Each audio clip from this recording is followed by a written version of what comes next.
Morning, friends. So, we are going to discuss cases and some syllabus of Muslim law. So, in this series, today I'll discuss three cases: Ghulam Qurba Bibi, Muhammad Shafi, Chand Patel, Bismillah Begum, Abdul Qadir, and Salima, if time permits me. And in upcoming videos, we'll discuss these 14 cases with you, which are very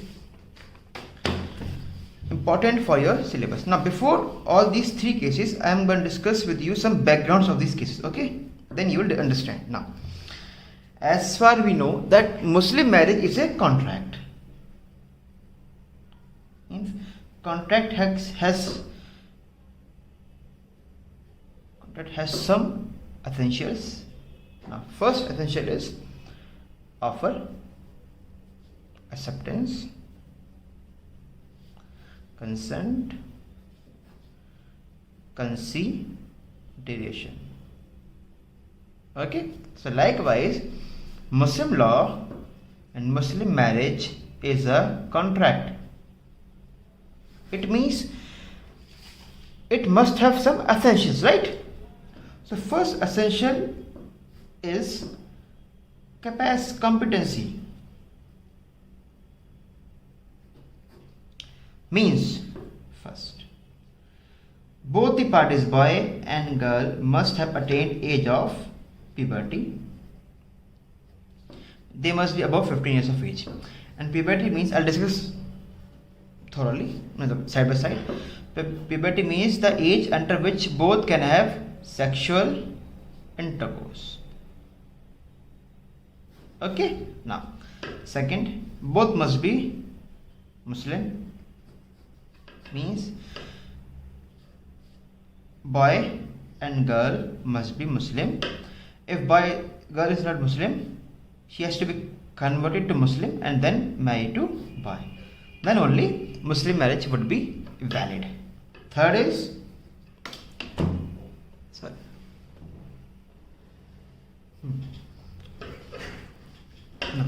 Third is sound mind. And if the parties are of unsound mind,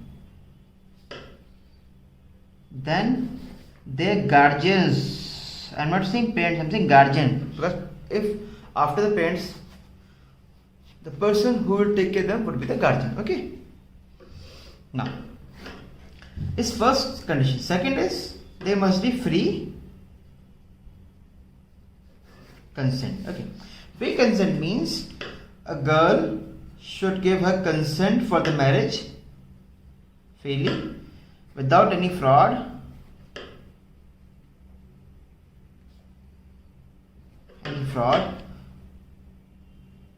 coercion, misrepresentation, etc. Okay, now there is one loop.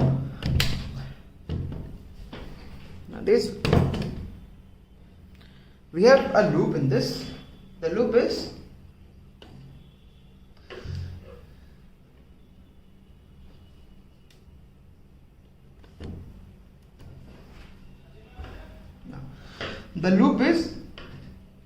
if, now listen very carefully, if the marriage is below 15 years, then only age किसकी, girl की 15 के नीचे है तो उसके parents, guardians will give the consent. Okay, if girl is above 15 years, then only she will give consent for a marriage. Okay, rest I'll take afterwards. Now, third is formalities. Means there must be offer, there must be acceptance by the girl. Okay. Now I'll make it a graph like this. If this is a place where marriage is going on, this side is bridegroom means boy, we have a girl. First offer would be given by the boy side, means Mr. Qazi with 2 witnesses, okay, will approach the girl to give her offer that X would like to marry with you on behalf of this much of dower. What is dower? It's a amount, maybe money or anything, okay, apart money. It's an offer. Then girl will give her consent to the offer. The marriage would be contracted and it would be a valid marriage. So for valid marriage there must be competency, puberty, Muslim, both Muslim, sound mind. Second is free consent, and third is formalities, means offer and acceptance. Now fourth is, it is a part of the essentials but not a. Now I'll discuss dower means mahar. It's a amount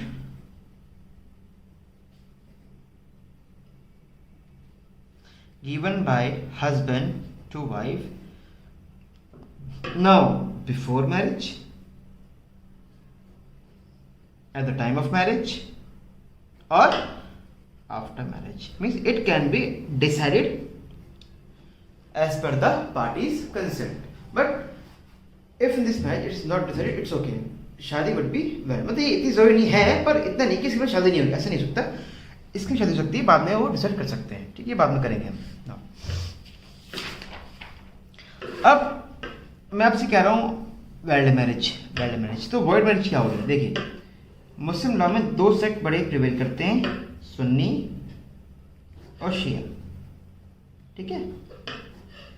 marriage में इनके कुछ difference है, इससे बहुत difference है इनके पास, मैंने जब पढ़ रहा है वो देखते हैं. सुन्नी में 3 टाइप की मैरिज हमारे पास है. फर्स्ट आपकी है वैलिड, इसे बोलते हैं सही. इर्रेगुलर इसे बोलते हैं फासिद. थर्ड इज वॉइड, इसे बोलते हैं बाटिल. क्लियर? बाटिल. शिया सिर्फ 2 को मानता है, 2 शादियां, या तो वैलिड हो या वो इर्रेगुलर, मीन्स सही, वैलिड या वॉइड, सॉरी, या बाटिल.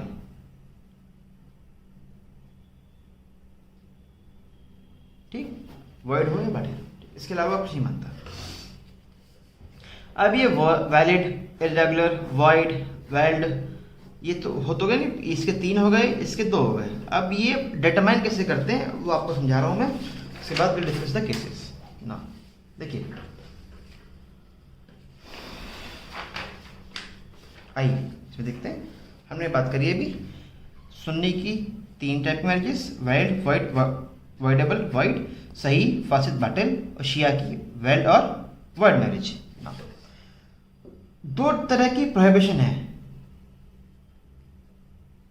मुस्लिम लॉ पे. पहली आपकी एब्सोल्यूट, मतलब अगर इन कंडीशंस में शादी हुई तो शादी क्या होगी आपकी? वॉइड होगी, सुन्नी में भी और शिया में भी. Means if marriage contracted with these 3 conditions the marriage would be void under all circumstances, all circumstances. ठीक है, ये क्या होती है बात करते हैं. Consanguine means if 2 people are related with each other by blood. For example, बहन भाई या भाई बहन आपस में शादी नहीं कर सकते. बॉय, मान लीजिए हस्बैंड है, ये वाइफ है, इनके 2 बच्चे हैं, boy girl. They cannot marry with each other. First part, girl father, wife her son, they cannot marry because they are related with blood with each other. Remember this, okay? That is called consanguine. Next is affinity, means जब भी किसी का रिश्ता बनेगा शादी से. इसमें देखिए, जैसे मान लीजिए इस फादर मदर, इनके 2 बच्चे हैं, एक डॉटर की शादी हुई H1 से और सन की शादी हुई वाइफ 2 से। अब ये 2 आदमी, एक ये और एक ये दोनों बंधे हैं इस फैमिली से बाय मैरिज, शादी करके, राइट। तो ये हस्बैंड जो है यहाँ पे शादी नहीं कर सकता, वाइफ जो है वो यहाँ पे शादी नहीं कर सकती, clear, because they are related with marriage. Now next is milk, that is fosterage. इसका मतलब मान लीजिए एक्स और वाई के बच्चा हुआ एस, wife is not capable of giving milk to this boy or girl, whatever he is, means she is not capable to feed him or her. So एक औरत को अप्रोच करते हैं जो उसको अपना दूध पिलाती है, and that woman would be foster mother. Okay, now the child of this mother cannot marry this person because they are related by blood. Now they are brothers sisters. So we discussed 3 conditions under which a person marries, then his or her marriage would be void marriage under both Shia and Sunni. Okay, now we have relative prohibition.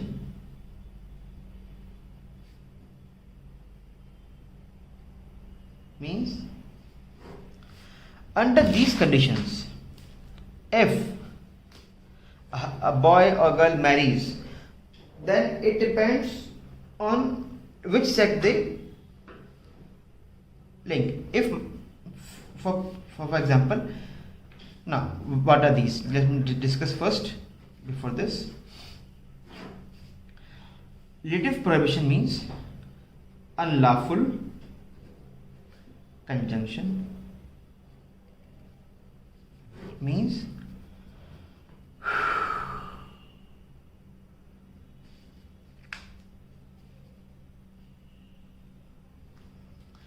if this is a husband, ये point ध्यान सुनते रहिएगा case पे आपके, marriage with a wife F1, girl F1, okay.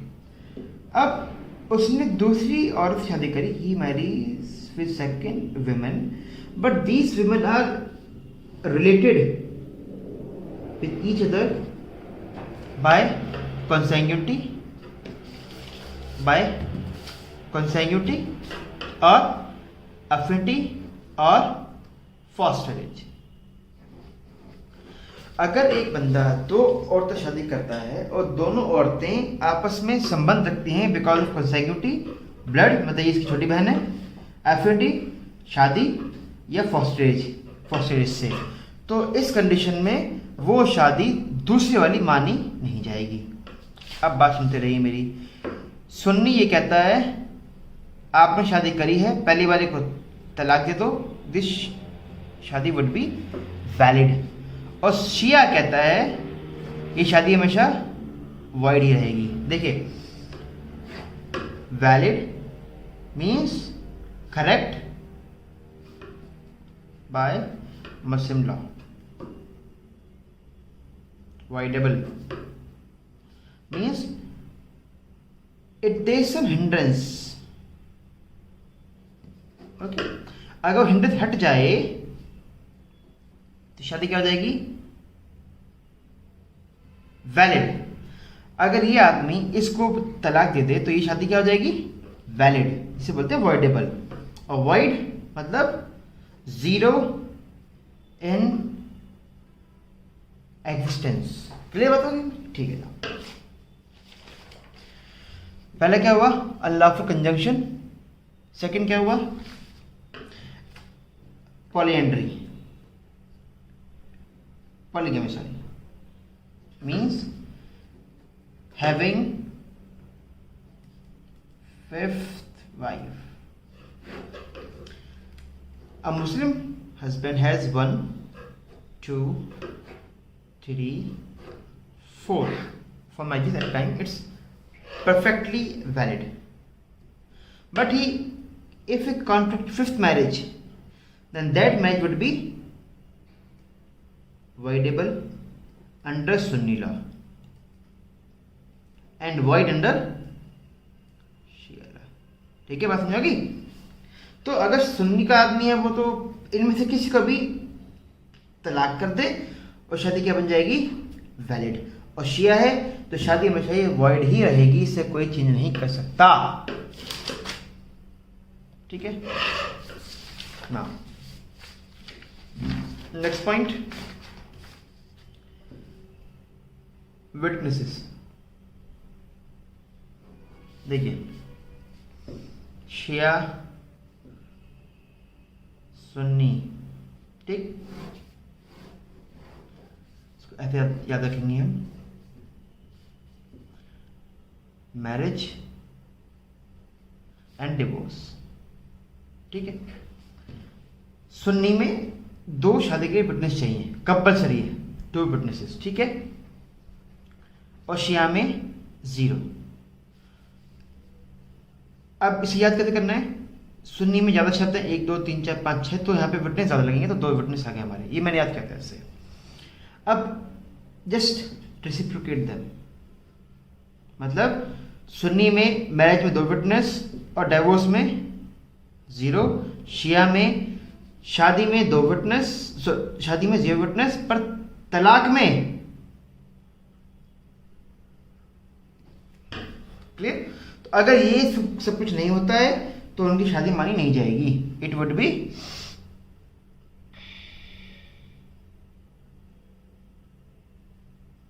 void। Sunni में शादी if no witness is, ये word बनी, ये void ही आएगी, इससे दोबारा शादी करनी पड़ेगी इस औरत से, ठीक है ना, बिकॉज इट्स अ void ना। अगला है आपका डिफरेंस ऑफ रिलीजन। देखिए, एक मुस्लिम गाय बॉय शादी कर सकता है एक मोमडन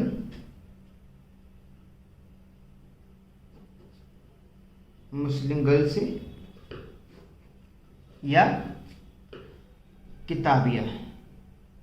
किताबिया इंक्लूड्स क्रिश्चियनिटी,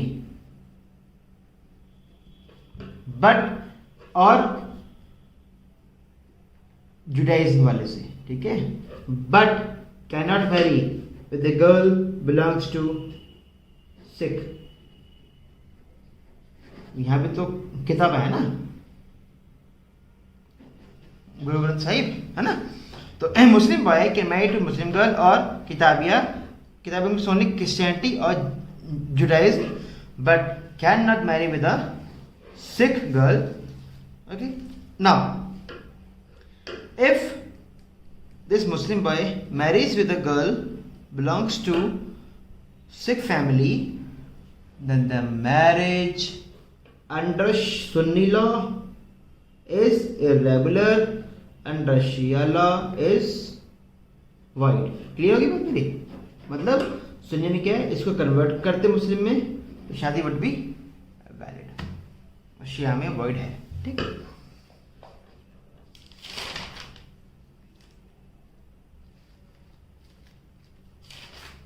चलिए, now I will move to your cases one by one. Case का नाम है आपका गुलाम कुर्बा बीवी वर्सेस मोहम्मद शैफी। इस केस में क्या हुआ था, देखिए ध्यान रखिए, जो यहाँ लिखा हुआ है ये हो सकता है पहले कुछ और हो। पहले ये केस था जब लोअर कोर्ट में आया था, मोहम्मद शैफी वर्सेस गुलाम कुर्बा। मोहम्मद साहब ने, देखिए मोहम्मद शैफी साहब ने सू किया गुलाम कुर्बी को, किसके लिए? रेस्टिट्यूशन ऑफ कंजुगल राइट्स के लिए, कि ऐसा है कि आपको मेरे घर में आके वापस जाना पड़ेगा, हमें शादी हुई है।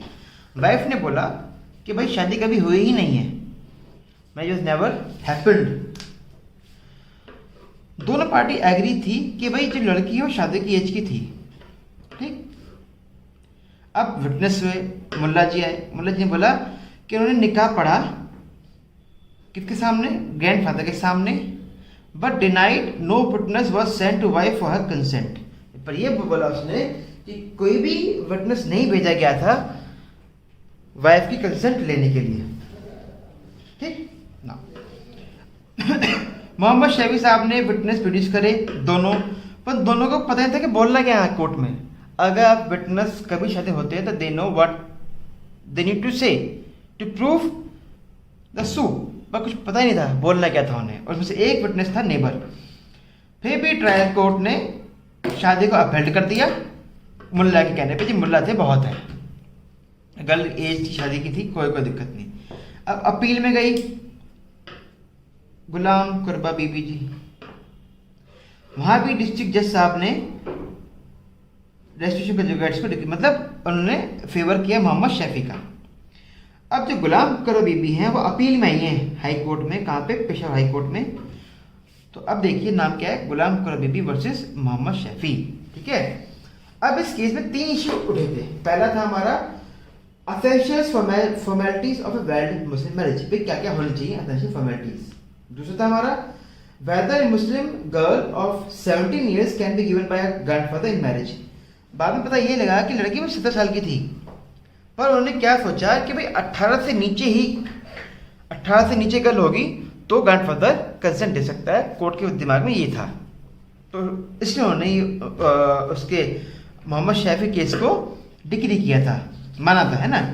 Third position is legal position क्या है अगर 2 विटनेस शादी में नहीं होते। ये पहला केस था, इसमें 3 बातें हुई थी। चलिए बात करते हैं। पेशावर हाई कोर्ट में जस्टिस मीर अहमद, ठीक है, ये कहते हैं अकॉर्डिंग टू मुस्लिम लॉ के अनुसार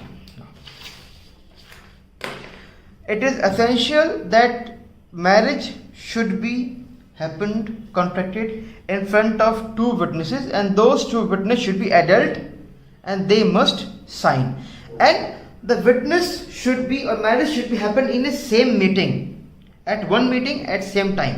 Okay, then they give some rulings regarding पर्दा women. ये कहा गया कि मान लीजिए कोई पर्दा women है and she want to marry with a guy, so होता क्या है कि now for example she is a minor or not, doesn't matter. एक रिलेटिव उसका 2 विटनेस को साथ लेके उसके पास जाएगा, मान लीजिए ऐसे, मान लीजिए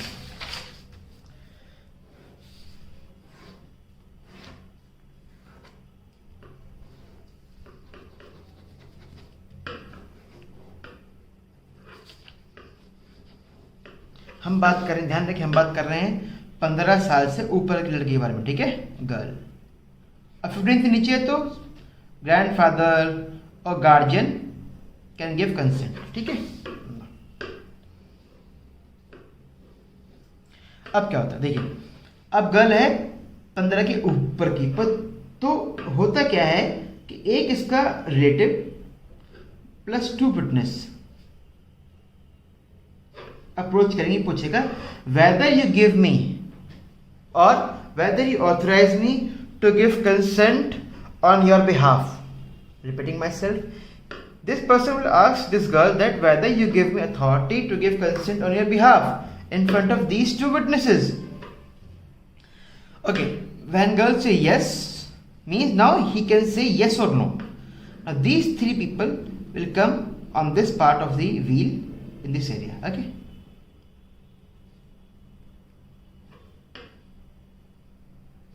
Now Mr. Qazi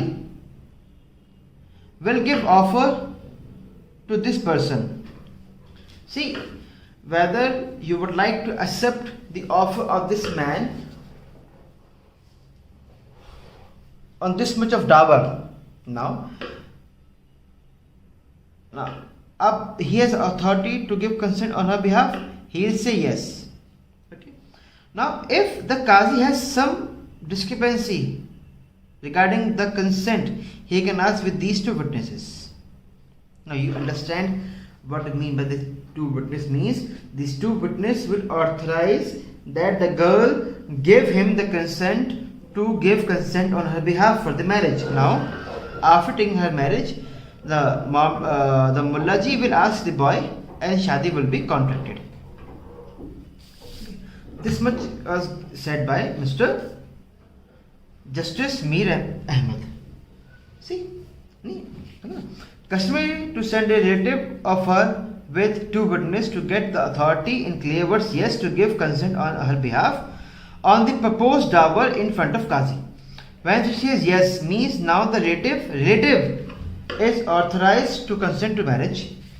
After the consent, relative and two witnesses came out to give her consent for marriage on the proposed dower. This is a graph. The witness W1, W2 are present so that if Mullah has some doubt, then he can reaffirm from witness. Okay, so if we see formalities we have discussed, these should be formalities of acceptance.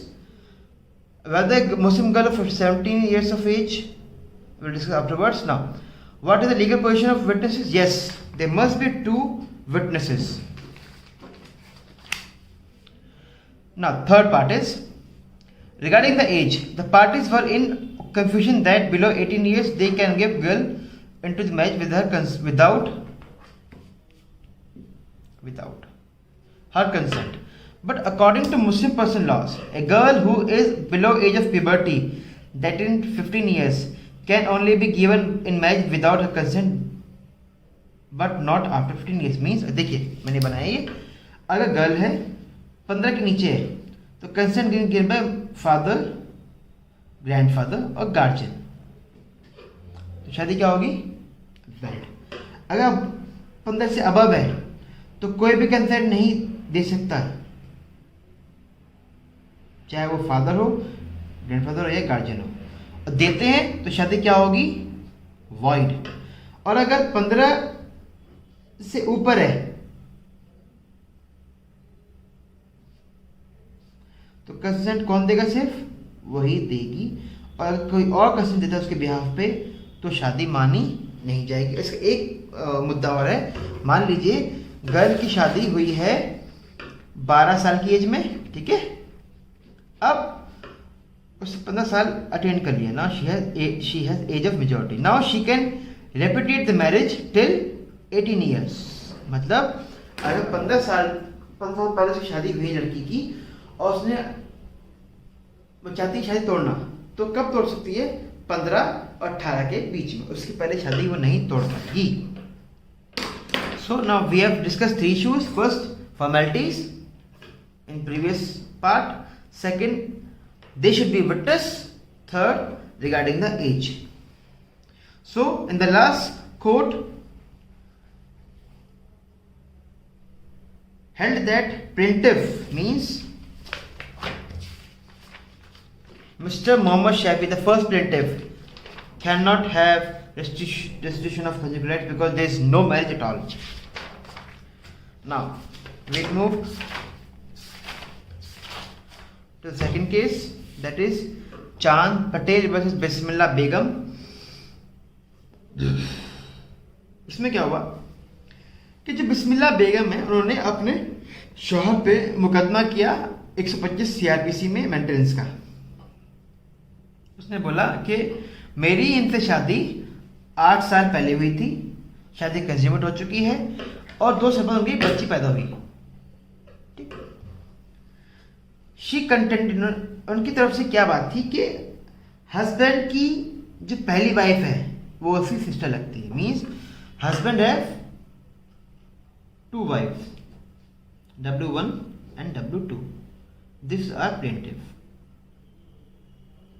Okay, और कहती है ये मेरी क्या है? Sister है।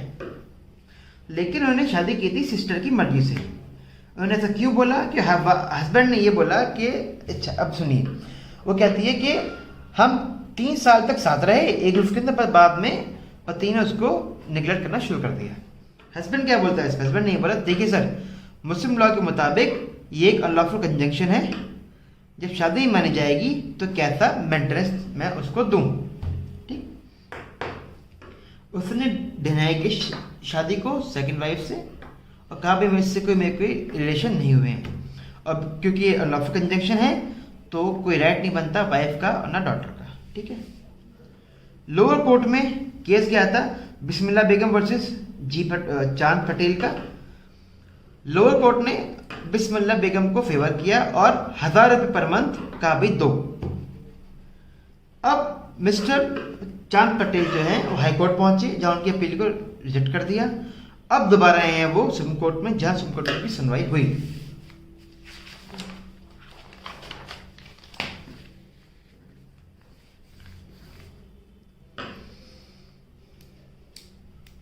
Legal issue ये उठा कि एक मुस्लिम हस्बैंड ने अगर दो औरतें शादी करी है जो आपस में सिस्टर्स हैं, तो क्या दूसरी शादी इरेगुलर होगी, क्या वाइड होगी, इरेगुलर है या वाइडेबल इन लॉ है, क्या होगी वो।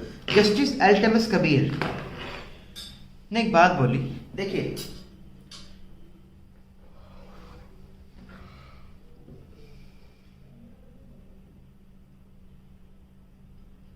The factum of the marriage between them was denied by the appellant. Appellant ने बोला कि कोई शादी नहीं हुई है, अपील जिसने करी मतलब हस्बैंड ने।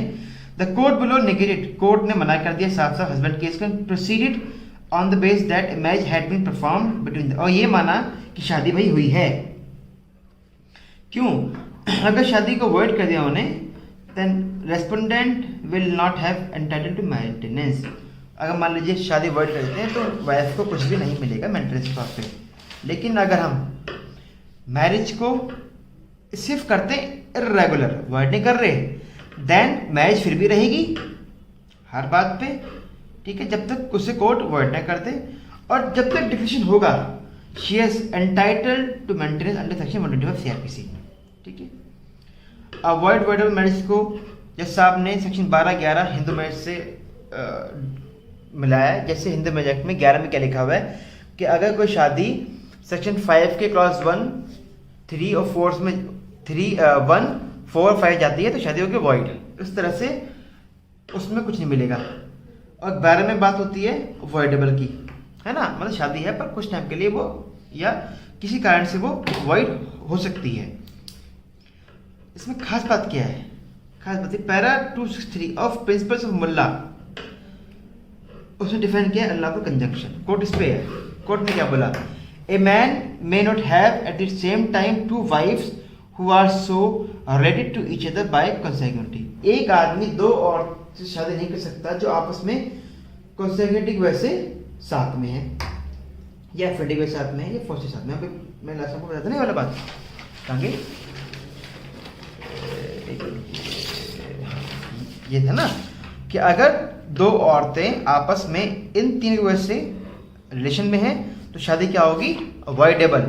इसमें सुन्नी में तो क्या बोला, that if either of them had been a male then they could not have lawfully intermarried 2 sisters और आंट और नीस, तो शादी वो नहीं कर सकता, ठीक है।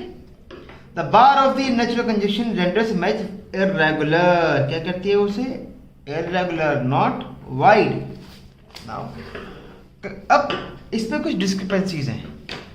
कलकत्ता हाई कोर्ट ये बोलती है नहीं, ऐसा ऐसा ये शादी वॉइड है और चाइल्ड और वाइफ को कुछ नहीं मिलेगा।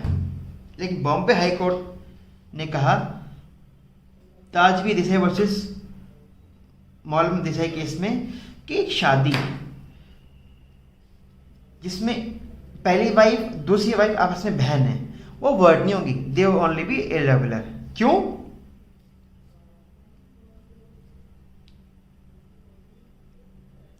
the reason was that marriage with a permanently prohibited woman had always been considered by the exponents of Muslim marriage to be void and had no legal consequence. But marriage with a temporarily prohibited woman is consummated may have legal consequences. ठीक है, ये बोला गया कि ऐसा है कि अगर आप शादी करते हैं उन तीनों में तो void है, ठीक। लेकिन अगर आप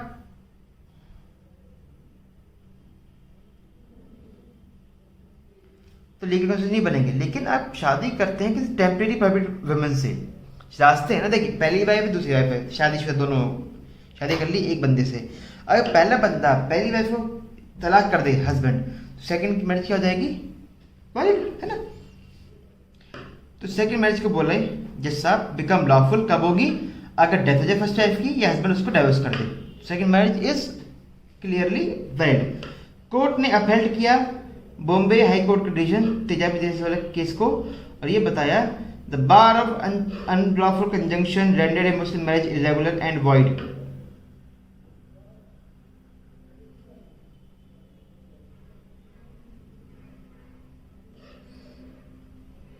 Irregular. Accordingly, the respondents along with the minor daughter will both have entitled to maintenance under 125. ठीक है, ये कहा गया लास्ट में कि जो शादी है ये इरेगुलर मानी जाएगी क्योंकि इसको लागू करने के तरीके हैं, डिवोर्स कर दे उसके पहले भी मर जाए। ठीक,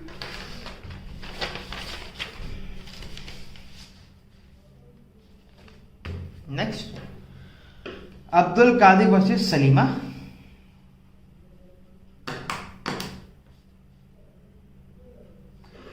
ये केस इसमें बहुत छोटी सी बात है।